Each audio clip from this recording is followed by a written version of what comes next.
یہ جنگ رومی سلطنت کے لیے بہت بڑی شکست تھی۔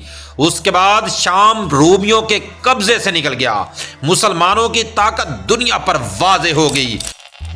یہ واقعہ آج سے تقریباً 1400 سال پہلے پیش آیا۔ اس وقت دنیا کی ایک بڑی طاقت رومی سلطنت تھی، جس کا قبضہ شام، فلسطین اور آس پاس کے علاقوں پر تھا۔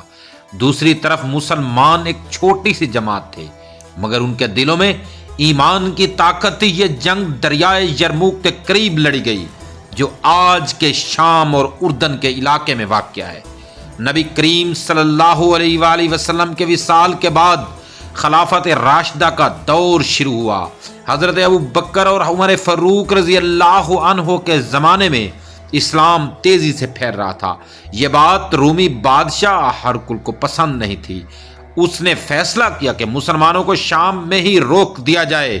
اس مقصد کے لیے ہرقل نے ایک بہت بڑی فوج جمع کی۔ تاریخ بتاتی ہے کہ رومی فوج تعداد میں مسلمانوں سے کئی گنا زیادہ تھی، جبکہ مسلمان چند ہزار تھے۔ لیکن مسلمانوں کے پاس ایک چیز سب سے قیمتی تھی، وہ تھی اللہ پر مکمل یقین۔ حضرت خالد بن ولید کی قیادت جنگ کے نازک وقت میں حضرت عمر نے حضرت خالد بن ولید کو مسلمانوں کی فوج کا سپاہ سالار بنایا۔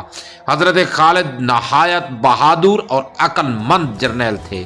وہ جنگ کی چالیں اچھی طرح جانتے تھے۔ انہوں نے فوج کو اس طرح ترتیب دیا کہ ہر دستہ دوسرے کی مدد کر سکے۔ مسلمان کم تھے مگر منظم تھے۔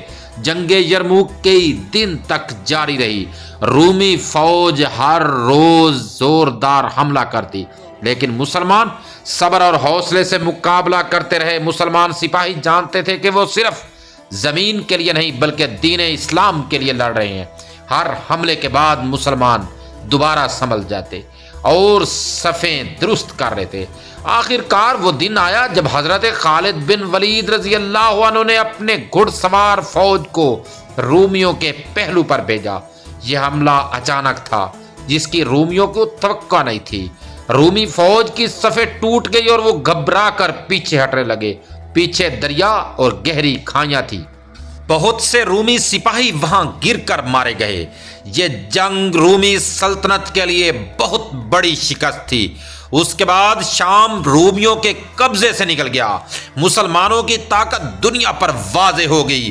بیت المقدس بعد میں امن کے ساتھ فتح ہوا۔ اسلام مشرق وسطی میں مضبوطی سے پھیل گیا۔ یہ صرف ایک جنگ نہیں تھی بلکہ تاریخ کا رخ بدلنے والا واقعہ تھا۔ اگر یہ جنگ نہ جیتی جاتی، اگر مسلمان اس جنگ میں شکست کھا جاتے تو شاید اسلام عرب سے باہر نہ پھیل پاتا اور آج دنیا کا نقشہ کچھ اور ہی ہوتا۔